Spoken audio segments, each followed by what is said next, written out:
BNP নেতা ইশরাক হোসেনকে mayor ঘোষণা করে নির্বাচনী ট্রাইব্যুনালের দেয়া রায় ও নির্বাচন কমিশনের প্রকাশিত গেজেটের কার্যক্রম স্থগিত চেয়ে করা লিভ টু আপিল পর্যবেক্ষণ সহ নিষ্পত্তি করেছে আপিল বিভাগ।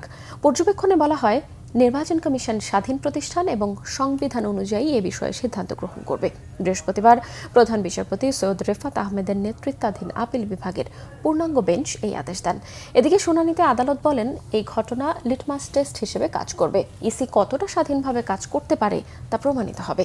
ইশরাক হোসেনের আইনজীবী ব্যারিস্টার মাহবুব উদ্দিন খোকন জানান, ইশরাক হোসেনকে নির্বাচিত করে ইতিমধ্যেই নির্বাচন কমিশন গেজেট প্রকাশ করেছে, তাই এই সিদ্ধান্ত থেকে পেছনে ফেরার সুযোগ নেই।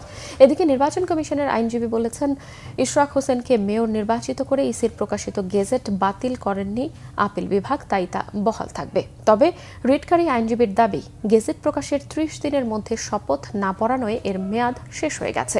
তিনি বলেন, নির্বাচন কমিশনের উচিত ইশরাক হোসেনকে নির্বাচিত ঘোষণা করে দেয়া রায়ের বিরুদ্ধে আপিল করা।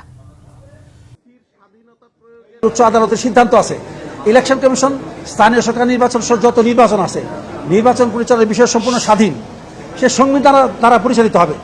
তিনি সংবিধানের সীমারেখার মধ্যে কাজ করবেন। এই জন্য তাকে কারো দ্বারস্থ হতে হবে না। এই ভিউটাকে মহামান্য আপিলের ডিভিশন এই ভিউটাকে সামনে এনেছেন। আপিল বিভাগের যে অভিমত প্রকাশ করেছেন, এইটা ডিসপোজ করেছেন। সেখানে নির্বাচন কমিশনের গেজেটটাকে বাতিল ঘোষণা করার কোনো সিদ্ধান্ত প্রকাশ করেননি। নির্বাচন কমিশন সিদ্ধান্ত দেবে।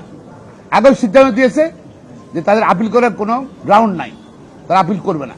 এখন মহামান্য সুপ্রিম কোর্ট আপিল ডিভিশন থেকে অবজারভেশন দিয়েছে, নির্বাচন কমিশন স্বাধীনভাবে তারা সিদ্ধান্ত নেবে যে এটা বিবেচনা করবে কি, এবং বিবেচনা করে তারা আবার মতামত দিবে। সে মতামত পরিপ্রেক্ষিতে আইন অনুযায়ী ইচ্ছাকে শপথ দিতে হবে। আপিলের ডিভিশন যখন মামলায় দেখে লোকাল স্ট্যান্ডিং নাই, তখন আমার সিপি খারিজ করে দেয়। কিন্তু আজকে আমার সিপি খারিজ করেনি, তারা ডিসপোজ অফ করেছে অবজারভেশন দিয়ে। দ্যাট মিনস আমার লোকাল স্ট্যান্ডি অ্যাডমিটেড হয়েছে। গেজেট হওয়ার 30 দিনের পরে গেজেটের মেয়াদ শেষ হয়ে গেছে। এখন আর গেজেটের কোনো প্রশ্ন নেই এখানে।